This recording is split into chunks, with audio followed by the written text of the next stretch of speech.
Hello boys and girls, welcome to my channel, I'm for Classic and welcome to BenchART. So for today what I do have in it is Dragon Ball Z Kakarot. So this game it is developed by CyberConnect 2, which is the same developers of Naruto Ultimate Ninja Storm, and it is using Unreal Engine 4.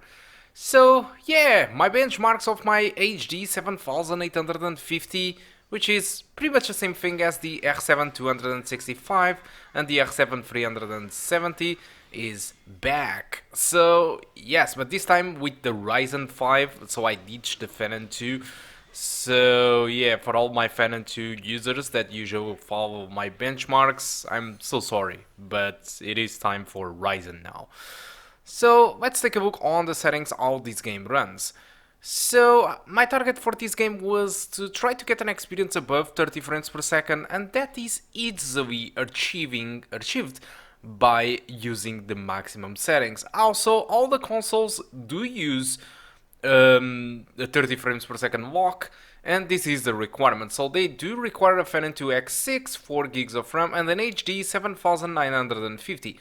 I don't understand what those requirements are because I'm below of all of them aside from the RAM, and I'm able to play the game at maximum settings with average of 42 frames per second with a 1% of 34. Reducing the settings to the eye, which is just reducing the shadows to high, barely makes an improvement in performance, and by dropping the game to median settings and using 70% of resolution scaling, which makes the visual quality close to 720p, it's the only way to get 60 frames per second. So I don't really understand these requirements. I mean, they require a Phenom 2 X6, I don't understand why, but at least we know that Phenom 2 CPUs are supported, so if you have a Phenom 2 CPU, you will be able to play the game. This is good.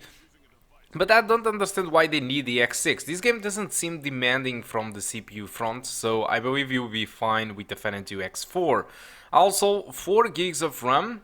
The game it is using around 6 gigabytes, so I would say that the minimum for this game it is 8 gigs, not 4.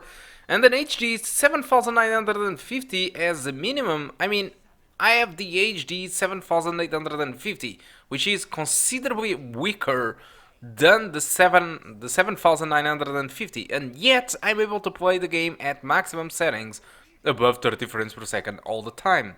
Just like a PS4. I mean, how the hell I'm not at the minimum?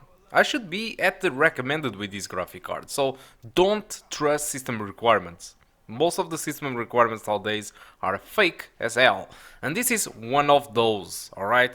Because, I mean, PS4 runs this game at 1080p, I'm not sure what the settings, but I assume it is playing at maximum settings, and it is playing with a locked 30 frames per second, and sometimes even stutters. So what I have in here, it is actually a better experience than the PS4. So I actually don't get why do these guys shoot in the foot with these requirements, making people get scared of buying their own systems.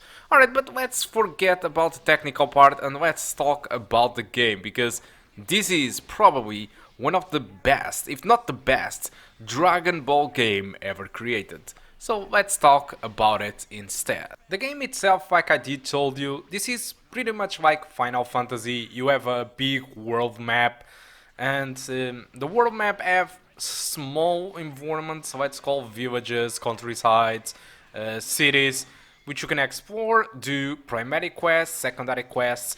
This can last you to up or more than 30 hours. So yeah, this is pretty much the time that you are going to spend into the game. 30 hours seems very respectable for an RPG, but some of the biggest complaints of the people for this game, it is mostly how bored the quest system is. And yeah, this is kind of normal for JRPGs in my opinion. Some quests are just boring as hell, so it's not really the best quest in the world, but brings you entirely the Dragon Ball Z lore into the game. And this is one of the best things of this game, because they kind of push the entire enemy into this game. I mean, the full story, it is in this game. All the memorable fights are in this game.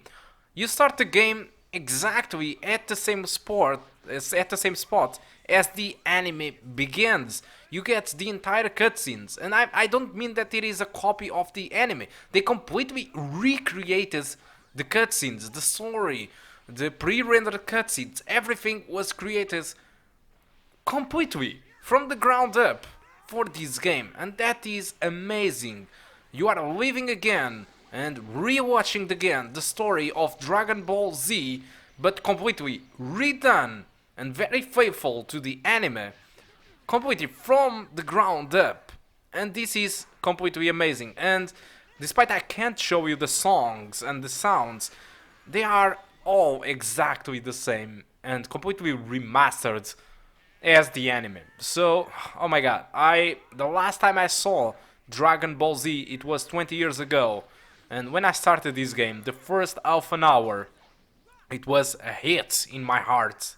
All the nostalgia feeling, it was seriously there, and completely hit the spot. It is amazing.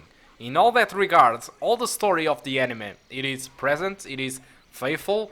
All the important combats are here. They might do some shortcuts in the story here and there to fit inside the game, but still, all of this, all of the story, all of the cutscenes, all of the important moments, all of the characters, all of the stuff, it is in here. And despite I'm playing with the English voices, you can use Japanese if you want to make the things even more faithful if you want. So, amazing stuff. So, what's the price for this game? This game costs the full price of any other game. It is $59.99 on Steam, and if you want to buy it cheaper, you can add on to Greenman Gaming. It is selling it to $52.79, so it is a 7 to 8 euros discount. It is not a big discount, but it's still a discount nonetheless. With the money that you save, you can buy Witcher 3 on the sale, for example, so it is still a sale. And Greenman Gaming, it is fully legit. This is not like Kinguin or G2A. It is a fully certified store, and if you buy through there, you can activate the game on Steam, just like if you had brought the game from Steam. So why not save 8 or 7 euros or dollars? Alright, so yeah, if you want to get the discount, just add to the description of the video and buy the game through there and enjoy the discount. But like I was telling to you, the full price might not be worth it for everyone. So if you don't enjoy JRPGs, or if you don't enjoy the Naruto combat style, probably it isn't worth it for you to give the full price. But if you enjoy both of the stuff, and if you love Dragon Ball, just what are you waiting for? Just go to Steam, go to Greenman Gaming, go to every or whatever place that you want and get the game. Please, do yourself a favor and play this game. Guys, that's all that I want to talk about Dragon Ball Z Kakarot. Hope you did enjoy the video, and I do hope to see you soon. Goodbye. No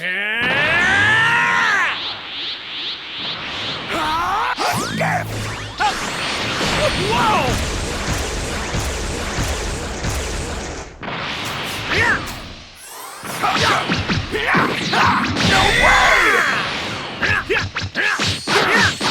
Here goes! Try this! Try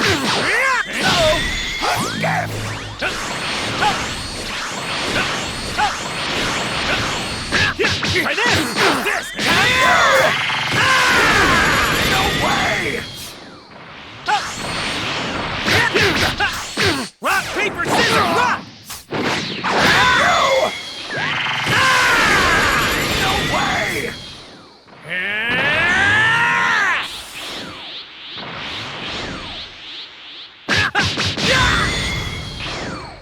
This game ends now.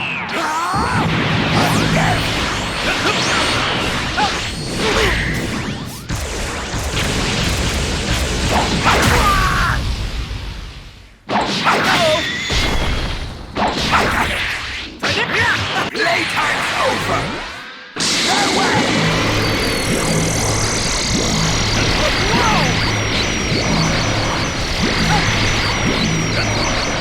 Try this!